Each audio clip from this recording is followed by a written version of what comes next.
පිළිගන්න සිටුවම සඳහන් කරන ආකාරයට ඒ අසන්න වහළු බමුණන් සතර දෙනාව මැදුරෙන් එළියට ඇද දැම්මා ඉතාම මානුෂික ආකාරයට. කෝපයෙන් ලැජ්ජාවෙන් අන්ත අසන්න වූ ඒ බමුණන් සතර දෙනා නින්දාව යටපත් කරගෙන සිරි රජතුමා හට ගොසින් පැරසුවේ සිදු වූ දේට වඩා වෙනස්ම දෙයක්. ඒ බව තොරණේ අංක 4 දන්න සිටුවම අපට පසක් කර දෙනවා පින්වතුනි මෙන්න මේ ආකාරයට. කිවද මේ පුරෝහිත බමුණන්ට සිදුවිය කැබැද්දී? කොන්ද රැවුල් එහෙම තවුල් වෙලා. කුමක්ද සිදුවු මේ පුරෝහිත වරුනි? අපෝ රජතුමනි. ඒ සිටුමා කලක් නෙවෙයි. එසේ මල යක්ෂණියක් පාරකාණියක් පුරුතක්කනවා. මිනිසුන් මුලා කරන බෞද්ධියක් සිංහලට අමකට නැති මහා අවතාරණුවේ කපනක දෙවි. මා නුඹලාව කිරීටවත් සිටුමානිකාවට යැවුවේ. උන්වහන්සේ කුමන අන්දමේ කාන්තාවක් දැන් නියමාකාරයෙන් දැනෙන්නේ. නියමාකාරයෙන් දැනෙන්නේ තමයි අපේ ලෙස නන්දන් වාසගම එක්කලේ. එසේනම් කිරීටවත්කහට පණිවිඩයක් යවමු. මා අකමැති කියා ඔහු ගිනා යෝජනා.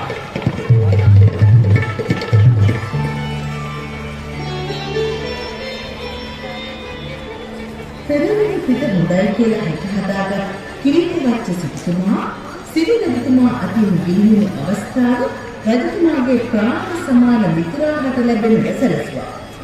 ඔටුනු නොපෙනඳිම සේනාධිපති අභිපාරයක් ගත කළේ කිසිම මත්දිරිකයක. රූපය ගතිගුණ මේ හැම අතින්ම අභිපාරක කුමාරයා සිරි කුමාරයා හා සමානයි. තොරනේ ඔය අංක 5 කරන සිටුවම පෙන්වන ආකාරයට කිරීටවත් සිටුතුමා සහ උන්මාදන්ති සිටුකුමරිය ඒ පිළිබඳව සාකච්ඡාවක යෙදෙන්න ඕන. සිරි රජතුමා දන්වා එලා තිබෙනවා ඔහු මගේ යෝජනාවට අකමැතියි කියලා. කාලකන්ණි ස්ත්‍රියක් විසව කර ගැනීමට ඔහුගේ කිසිම අදහසක් නැතිව.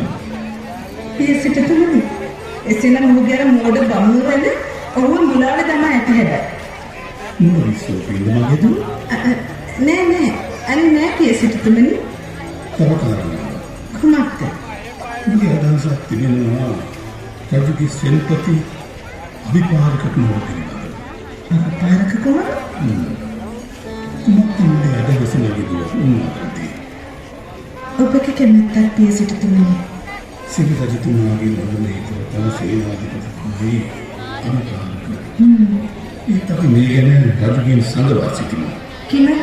මුකට කාලකන්ණි ස්ත්‍රියක් කී ඔහු සමග කිසිම හිතවත්කමක් නැහැ මගේ මේ මනස.